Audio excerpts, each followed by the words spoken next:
I was asleep when they came. 2 of them, armed with Kalashnikovs, dressed in radiation suits. One grabbed my hair and dragged me out of the warm bed, the last time I would ever sleep on a soft mattress. The other man aimed a rifle at my face before turning it around and knocking me out with the butt.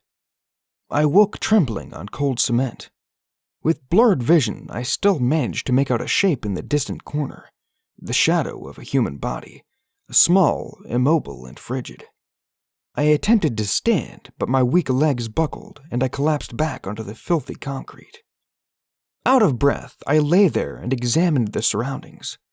Stark gray walls with cracks varying in size from hairline fractures to open fissures surrounded me like a map of veins. The air dank and musty. The only source of light came from a tiny window covered with bars at least 20 feet above and out of reach. 2 beds made of straw lined opposite walls. It appeared to be some sort of cell.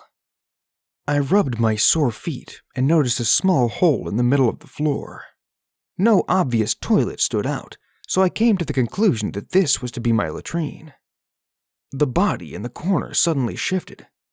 I flinched and crawled away until I backed into a wall. Long black hair covered the face. Damien? The voice I recognized immediately and quickly shimmied towards it. I gently moved and held her delicate body in my arms, brushing hair from her face. Aquilina, you're alive, I whispered tenderly. I stared at her face for a long time. Aquilina's eye was still closed, the other eye missing. A giant lump decorated her abnormal forehead that stuck out like a rhino's horn. Tears of joy flowed down my face. I was grateful to share the cell with my sister. Aquilina lay listless in my arms.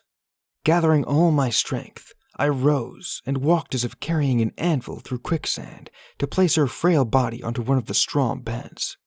My legs and arms quivered with exhaustion for several minutes afterward.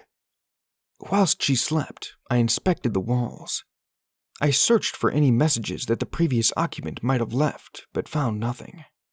The cell's door did not budge when I pushed against it with all my might. I considered the gutter for a moment, but it was too narrow for either of us. We were trapped.